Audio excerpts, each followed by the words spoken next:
چلیں آج ایک ایسی چیز پر بات کرتے ہیں جسے ہم اکثر نظر انداز کر دیتے ہیں، لیکن وہ ایک ایسی خاموش طاقت ہے جو ہماری زندگیوں کو بنا بھی سکتی ہے اور بگاڑ بھی سکتی ہے۔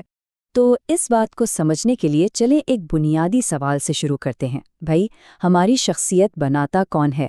کیا چیز ہے جو ہماری پہچان بناتی ہے، ہماری شخصیت کی بنیاد رکھتی ہے؟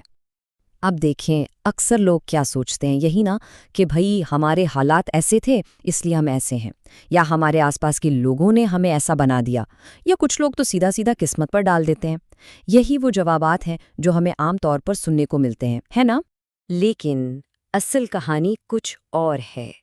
جو چیز ہمیں خاموشی سے اندر ہی اندر بنا رہی ہے وہ ہے ہماری اپنی گفتگو۔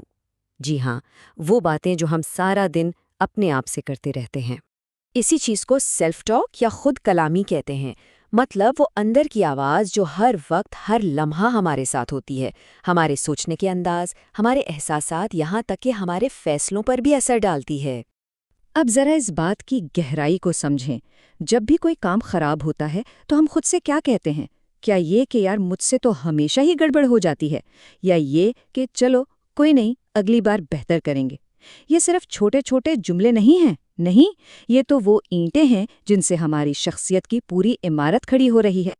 تو سوال یہ ہے کہ آج کے دور میں اس اندرونی گفتگو کو سمجھنا اتنا ضروری کیوں ہو گیا ہے؟ وجہ صاف ہے، ہم ایک ایسے شور میں جی رہے ہیں، ایک ایسے شور میں جس نے ہماری اپنی اندرونی آواز کو کہیں دبا دیا ہے۔ دیکھیں نا، آج کل ہر جگہ ہر طرف سے صرف رائے کی بوچھار ہے۔ ہر اسکرین جو ہم دیکھتے ہیں، ہر ڈیوائس جو ہم استعمال کرتے ہیں، وہ ہمیں بتا رہی ہے کہ کیا سوچنا ہے، کیسا محسوس کرنا ہے۔ اور نتیجہ کیا نکلتا ہے؟ ہر کلک کے ساتھ صرف اور صرف الجھن، ایک کنفیوژن جو ہماری اپنی اندرونی گفتگو کا حصہ بن جاتی ہے۔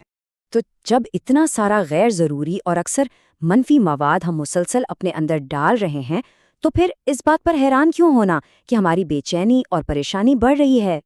لیکن یہاں ایک اچھی خبر بھی ہے۔ ہر صورتحال میں ہمارے پاس ایک انتخاب ہوتا ہے۔ ہماری جو اندر کی گفتگو ہے نا، وہ دو الگ الگ راستے لے سکتی ہے۔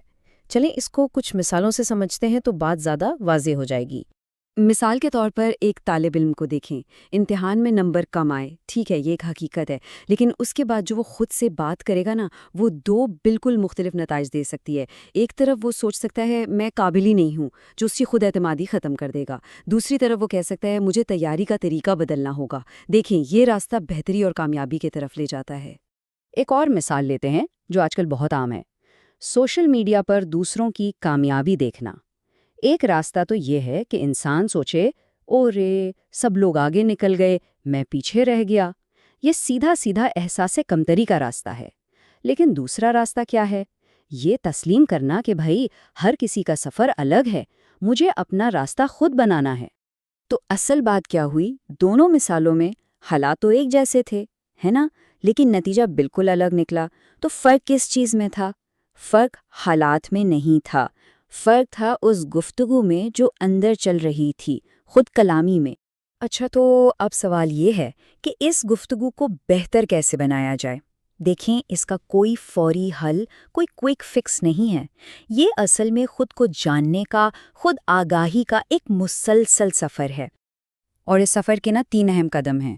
پہلا، اپنی گفتگو کو شعوری طور پر سننا، مطلب بس یہ دھیان دینا کہ ذہن میں چل کیا رہا ہے۔ دوسرا قدم، اس آگاہی کو استعمال کر کے اپنی شخصیت کو خود ڈیزائن کرنا، یعنی اگر کوئی منفی خیال آئے تو اسے چیلنج کرنا، اس سے سوال کرنا کہ بھئی یہ سچ بھی ہے یا نہیں۔ اور تیسرا، اس سارے باہر کے شور اور کنفیوژن سے نکل کر اپنی اصلیت، اپنی اصل صلاحیت کو پہچاننا۔ اور ایک بات یاد رکھنے والی ہے، یہ جو 3 قدموں کا سفر ہے نا، یہ کوئی 2 دن کی ٹریننگ نہیں ہے، یہ تو زندگی بھر سیکھتے رہنے کا ایک عمل ہے۔ خود آگاہی اصل میں وہ روشنی ہے جو انسان کو مسئلوں کے اندھیرے سے نکال سکتی ہے۔ تو چلیں اس سفر کا آغاز ایک سوال سے کرتے ہیں۔ آج، ابھی، اس لمحے ہمارے ذہن میں خود سے کیا گفتگو چل رہی ہے؟